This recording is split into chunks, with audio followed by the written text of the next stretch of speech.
So we are delighted to have a little short interview with two remarkable men. And I'll let them introduce themselves, and of course my cohort, Barry Roberts. So let's start with you, Bo. Would you introduce yourself? And my name is Bo Gaither. And your name? Nate Tubbs. And we're going to be interviewing them to talk about their experience with each other. They have a remarkable story, and I feel that it needs to be told. And I think you will agree at the conclusion of this interview. So where do we want to start, Barry? Well, one of the things that I thought was important as we do this series was to talk about different relationships that men have. And it was clear to me with Bo Gaither especially, he's the leader in many ways of all the men. He's the leader of all the men that we've, I want to say leader, but he's the, I don't know the word to use. He's the elder statesman. He's the elder statesman. That's a great word. Thank you, Michelle. Okay. And everything, when you watch the interviews, coalesce at his place in Cincinnati called New Generations. That's where all the men come together and talk. And in talking about relationships, I discovered that Bo has helped so many of these men, even when they were younger. For instance, Nate's been knowing Bo for how many years, Nate? About 52 years. Yeah. 52 years. Woo. So since I was about 8 years old. Wow. Yes. So I wanted to explore that relationship, how Bo, and then how Nate allowed him to, and what Nate got from it. Their relationship is almost like a father and a son. And as someone said earlier, you know, family is made. It's not always blood. And I think that they are a great example of that. So why don't we start with Nate? That would be a good place to begin. Yeah. Well, speaking on Bo, you know, I've been around him since I was 8 years old. We grew up in the same neighborhood. And we used to hang out on this street called Melrose. You know, it's like the schoolyard where everybody come after school. During the day, we'd be there all day and all night, shooting dice, hustling, and just having fun. And been around them all my life, playing pool. In 1977, we moved up to the pool room. I was old enough, well, I wasn't old enough, but I had permission to go up there. And just been around, and we done travel the world together. We just about do everything together. You know, it's just been a big inspiration in my life, because he always looked at him as being a big brother. You know, we got a 14-year age difference, but majority of my friends is 73, 74 years old, and been around him a long time, can be well trusted, you know what I mean? And it ain't nothing I wouldn't do for him. He always been like a big brother to me. So what are some of the more notable things you've done in this relationship, Bo? Oh, man. I mean, we just, you know, we just stay in contact regular, like every day talk, or every other day, or stuff like that. And Nate is a good person. You know, I learned a lot from him. You know, he helped me with a lot of stuff that I don't know. So I kind of depend on him in a lot of stuff. You know, and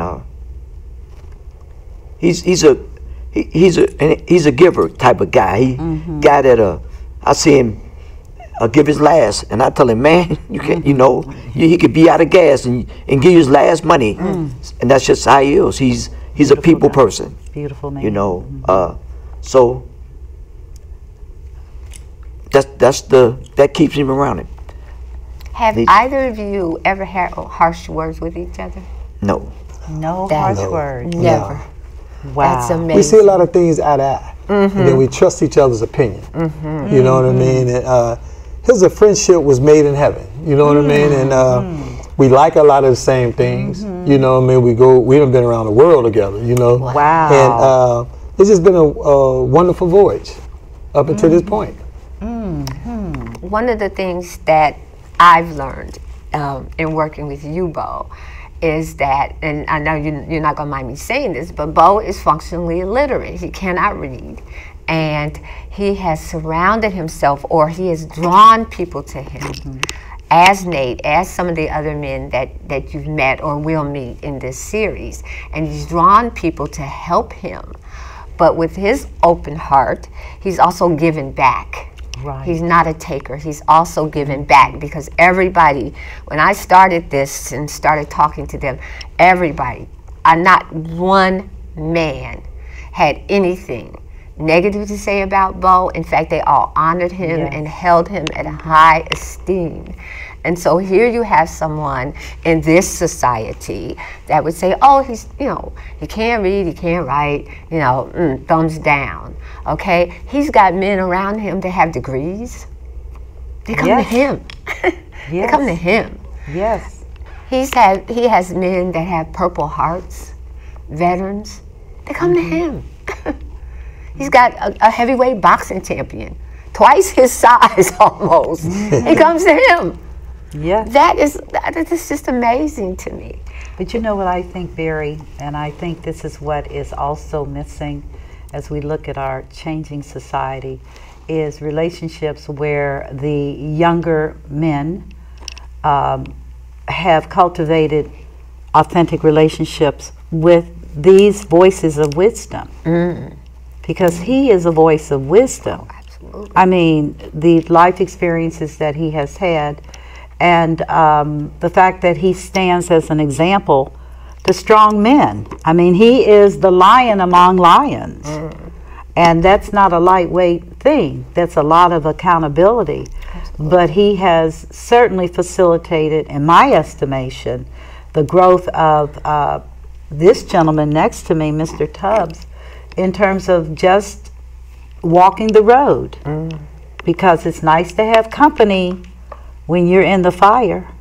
And one of the things you both said that, communication. Yes. That's important. It's foundational.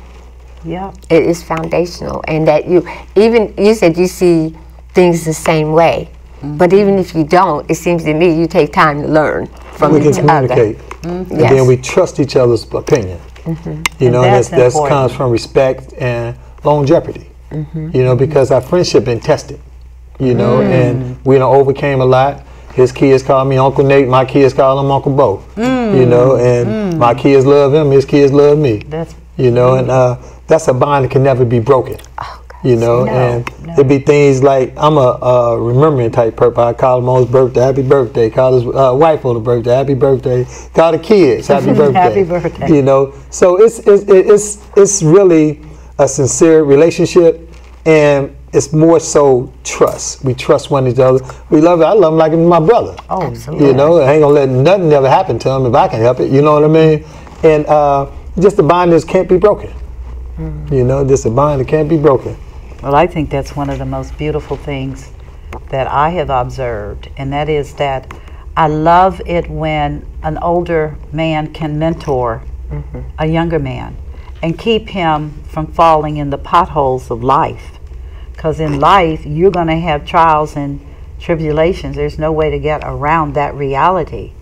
But if you have somebody else who's already walked the road, or knows at least, or is familiar with the path, it can help you get through it faster rather than avoiding it, which is what we have with so many people today.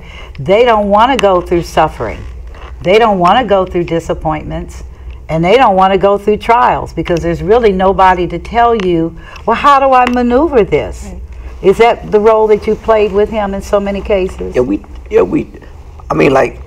all have time where we go back to what we used to do and this and that. And one thing I always tell him, I'll never sell drugs again. Getting that in his head, it ain't worth it. It don't make sense. And I try to keep him from, where we at,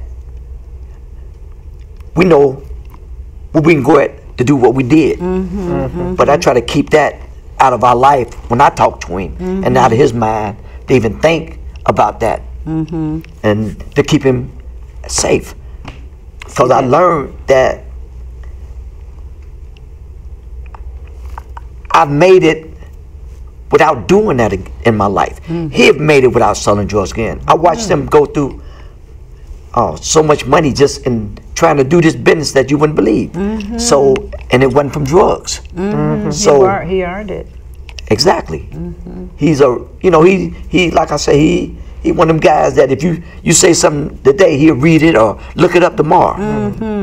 That's what he do. So educational stuff to learn, he the man. He get in the books to learn stuff. So let me ask you this: you had 8 other brothers? Yes. And Actually 7, there's 8 boys. Oh, 8 boys. And 12 girls. Oh my God, I had 3 boys this weekend, my grandsons. I thought I was going to go crazy. Too much testosterone. Anyway, my question is, did your brothers that were with you, did they develop an affinity to him, or is it something you sought out yourself? Well, basically, you know, I got brothers, only out of 8 boys, only 3 of us in the streets. Oh, My other brothers, they go to work every day. You know, I got a brother a year older than me. He only knows Cincinnati. You know, he's 60 years old. You know, because he don't do nothing but go to work and go home. You know, he been doing that.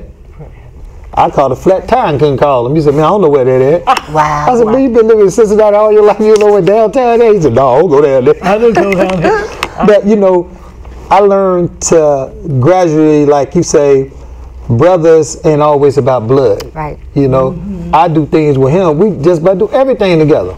You know what I mean? Wow. And since we've been up here, I said, man, I just, June the 15th been on my mind. I said, that's our friend Phil Penn retirement party. So I said, you got anything going on that night? Because you know we got to go. You know what I mean? Because our relationships. Right. You know, we built a lot of relationships. Me and him go to a lot of funerals because we know everybody. And you know, the funniest thing about it, I tell his daughter all the time, his friends is my friends. My friends is his friends. Yeah, we've been around a long time. Yeah. And we done had a lot of life experiences together. One of the things that I've learned in being around you guys the last few months is that you all have in common is you're both so giving. Like you said that, you know, if he has, he'll give away his last. Yeah. But I've heard the same thing about you. Yeah. We've heard the same thing about you from our discussions with the other people.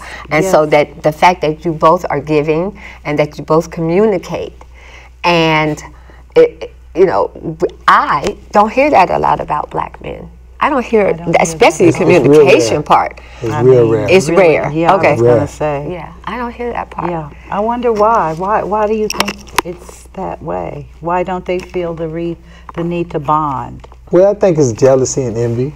You know what I mean? From my past experiences, you know, and then nowadays, if you got a person that you can trust, you can depend on, you got to keep them close. They say keep your enemies close to your friends. I mean, keep your friends close, but your enemies closer. I disagree with that to a certain extent. It all depends on what the situation is or what you're involved in. You know, other than that, keep your friends close. Right. You know, he didn't advise me on a lot of things because, like I said, I had a brother and a son get murdered. So 44 years ago, my brother got murdered. I became a very violent person. Then when my son, you know, I walked away from the life in 2000, but I walked away with $2 million. I bought a plaza, opened up a beauty salon, and things was going good. Then my son got murdered in 2008 and brought me back into that vengeance mode, that person I didn't want to be. And he was very encouraging, and making me understand what I got to lose, because things I done learned over the years is that the things you do and decisions you make just don't affect you. That's right. Right. And all my life, everything as I did, I thought it just affected me. But understanding, you go to jail, you a provider, you the sole provider. Right. You know what I mean? I still take care of grown kids. You know what I mean? We laugh about that all the time. I say, I ain't doing this. He say, watch, I bet you go do it. And he do it. And I say the same thing about him. And our kids are so similar, especially the girls. You know what I mean? believe that. And, it's just a wonderful That's thing. just beautiful. Just a wonderful thing. What recommendation would you make, though, in your role as being his mentor and guide? What recommendations would you make? Because I believe that is essential for where we are right now in history. Men need support systems like what you're doing at your conference center, and they all need to have individual relationships that are ongoing type things.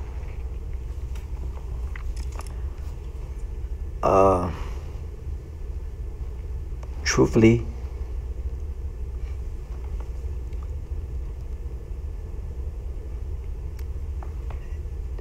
it's hard to get to people's. Everybody I see and talk to, they all so much alike that the truth, they don't want to hear it. So I'm a person that when people say things or I say something, I know they're not going to like it because I don't say what they want to hear. So when life, you just have to, like some of my kids, I got a lot of kids, I already know what's going to happen before it happened with them. And when I tell them something, it's like my dad told me, if you go to jail, I'm not going to help you. Right. So I was 40-something years old, a grown man, if I ever went to jail. Because my father was the provider. And when I knew without him, I was done. So nowadays, it's just, it hurts me to try to tell these guys something. I don't know everything, but I don't know what you know from reading it. I learned that a life story is better than any story you can ever read. Say that. Oh, yeah. My story is a life story. Yes, it is. I can't say I read the Bible and know God. It came to me from experience, to me, not from a book or nothing, from me hearing and seeing my life, and it had to be something in me and somebody looking out for me to accomplish and to be where I'm at today. Yes. So I just got a thing with people that done things to me, like growing up, and just, you know, I grew up not teasing people on the school bus that was for certain people, because people look at you and judge you by looks. They didn't know I was dying inside. I should have been on that bus, because I didn't know nothing, going to one of them schools. So I learned, I didn't do that. Now I know why. God didn't let me point and make fun of people because I was in bad shape. I just was a person that they thought looked all right and was smart, but they didn't know I was messed up inside. And that's what people do. They look at the outside, but they don't know the inside that you're hurting. So I learned life different because I had to learn from him and all these guys. I learned from them. I didn't learn nothing from a book. I learned from the way people walked and talked. But that's the best way. Exactly. Now I know the biggest thing that's in the world that I fear is people's. Not that I'm scared of them, I'm just scared of the things they do to other people's, and they don't care. They have nothing about it. They don't care. That is just so. So I just mostly stay in my own, and around my own people's, and I don't talk till I hear something crazy. I'm not a talker, but when I hear crazy stuff, sometimes I intervene. Then I wish I hadn't sometimes, but when you got something in you and you see something wrong, sometimes you got to stand up for something. Yes, you do. Or say something. Or say something. You have to And say something. take whatever comes with it after you say it, because once you say it, you can't take it back. You're right. That's why I learned, before I say things, I look and I always see something say, think first. Think first. That's how I live it. I think first. Before I say it, I've been and thought about it. So whatever happens, I just have to go with it, like anything else. Yeah. When it's time for you to leave this world, ain't nothing you can do about it. Nothing. So that's how I look at it. And Nate, before we, Nate is,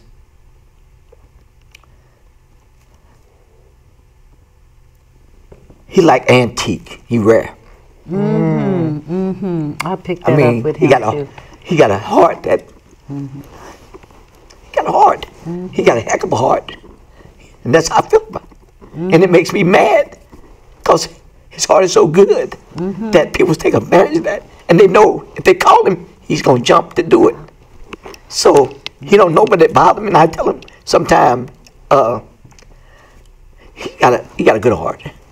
He's got a good heart, for real.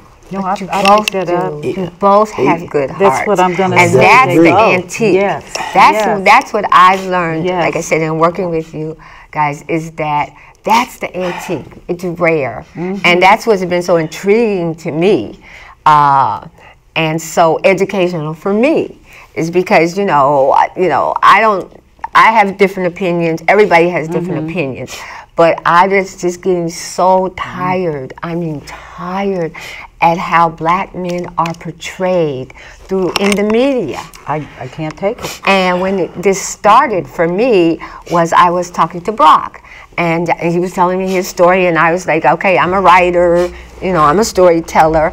But then when he started talking about you guys, Yeah. Right. and I said, you got a story, but there's a bigger story Right. for the greater good. Right. Anybody can write their biography or do their biography about themselves. Right. But when you bring me 9 men or 10 men or however many Yes. men with Right. all of their stories that are different but the same, Right.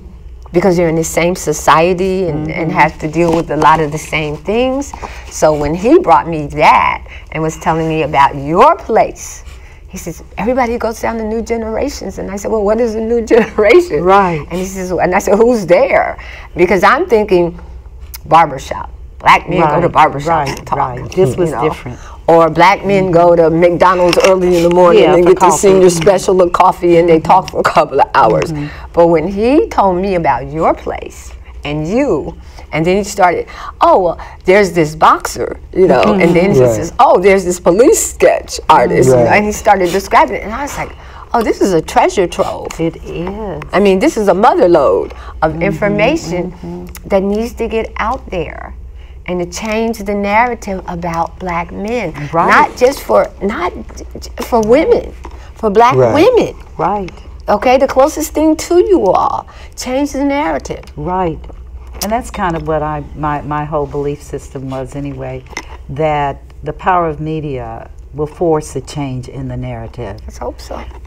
Well, they could have done it. Yeah, I was gonna say, I've been waiting. The traditional media, if they had been truthful, they would have offered that other story. Right. Rather than pushing a story that was so negative and so divisive and hostile. And when I met, I was blown away. I told you, I've dealt with a lot of people, and I had never met anybody like you in my life. I had to go home and sit and look quietly in the mirror, like, what are you doing? It just blew me away. It did. Your humility, I have to say it, your humility, and was powerful. And then to know that you were his inspiration, I agree with you. We have to do this. We have to talk to the both of these men, Yeah. because perhaps out of this, other relationships that may have been on a pause or a halt or a hold will open up. And men will begin to, particularly our men, because one of the things I was reading statistically is that when our men die, nursing homes, etc., they die alone. A lot of them. They don't have anybody. A lot of them do. And the nurses, I said, why? And they said, they just sit here and they look at TV. People forget about them. And people, how do you forget about a relationship? And I think people forget about it because they didn't have a relationship. I think you're right. You know, they may have an attachment, that's the word, or an entanglement or something else, but relationship. Yeah, and that's what I yeah. see with you guys. I mean, one of the things that I'm the storyteller, I'm looking at everything, trying to weave a cloth. And to see how much you love each other. That Nobody, to me is that word, black men, black men love, or, we talk about sister love, But like there this. is, yeah. And but to see how much you all really respect, value, and love each other, and that you check in on Yes. each other. You all call each other all the time, or people come by just to check on you and whoever else is there, and to sit. And for you to provide that space for that, again, it's It's got to be told. It's got, oh my gosh, I am It's got to be told. I am so moved, and I continue to be moved, because it just affirms to me what I believe has to happen. Okay. And they are the predecessors. They've already done it. It can be done, listeners and viewers. Black men are entitled to shared relationships. Authentic, transparent, good, bad, ugly relationships where one man can walk with another man, a younger man, openly, and they can both grow out of the experience, because no man is an island. You cannot do this solo. Whoever told you that lied. They lied, because you do need somebody who's willing to pour into you and to help you to grow and to learn from you. And you will make mistakes, but it's better that you make a mistake with a man that's seasoned than make a mistake with a man that may be responsible for the bullet in your head. I mean, that's where we are today. And so I just wanted to say, and I'm in total agreement with you, Barry, that they have set a standard. They have. They've set a standard. They may not think they have, but in my estimation, they've set a standard. Honor, dignity, character.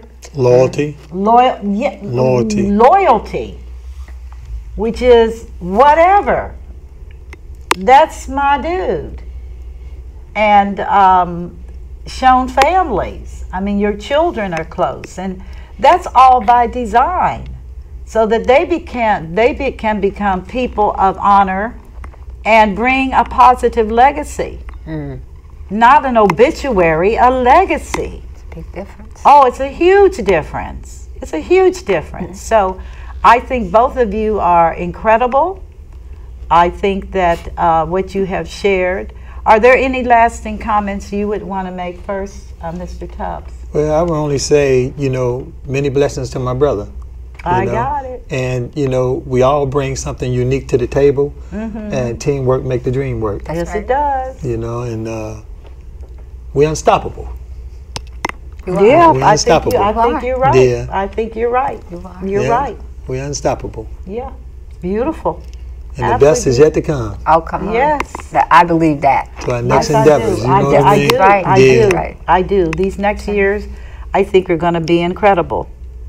Why? Because we are now getting affirmation that this is not only workable and doable, but here are the benefits.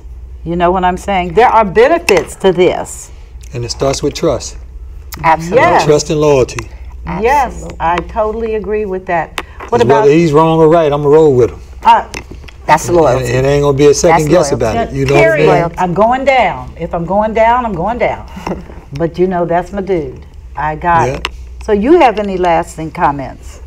Final comments?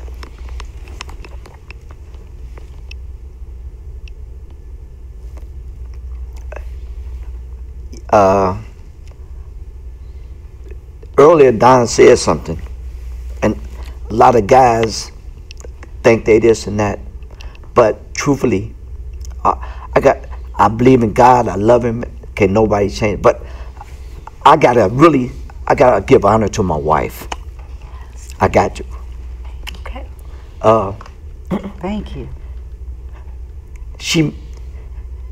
I think about all those short. I got a educated wife, and I just think how she took me for her husband, her kid's daddy, and all of that when I didn't work. I was uneducated, but it was get something in me. That God had there for me, and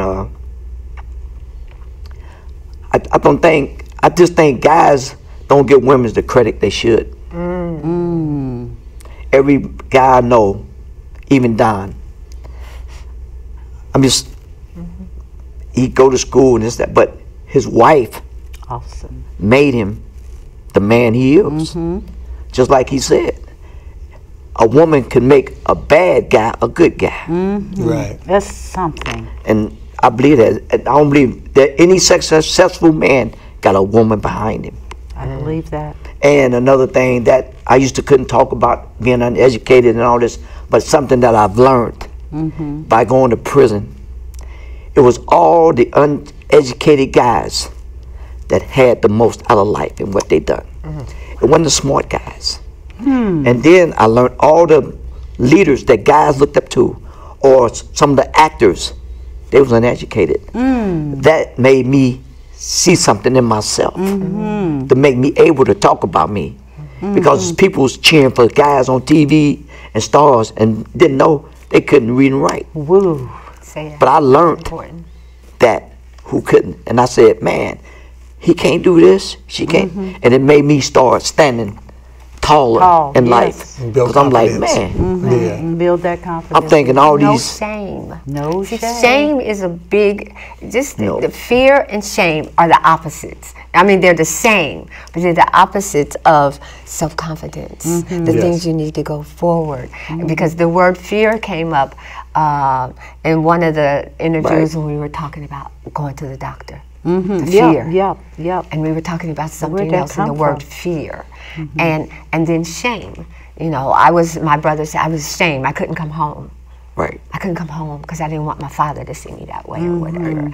And to grow past that, or to have somebody pull you up past that, because we're human, we're always going to find the potholes. We're always going to fall down. But in your case, you said he was there to pick you up. Right. See, that I think Not is to so help you wonderful. avoid. So wonderful. Not to help you avoid the pothole. You got to go in there. Right. You know, that's just part of life. You do. You got the mountains and the valleys, and you're gonna go. If you're gonna go up a mountain, you got to go down one through the valley.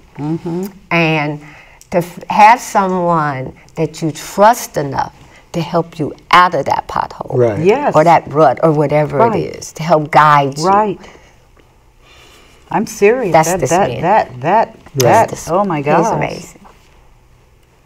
Thank you. Thank you both. You're welcome. Thank you. Thank you. You're wel- so definitely much. welcome. Thank you so much guys for are allowing us amazing. to talk openly with you. Perhaps for those of you that are watching, this can be an inspiration and an example for you in your life journey, because we are all on a journey.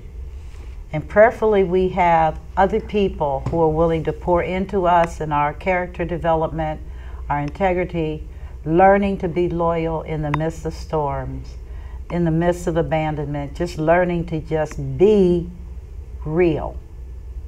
So we thank you for this opportunity, both of you. And Barry, as always, love you much. Love you most. I know. Dude, and we take care.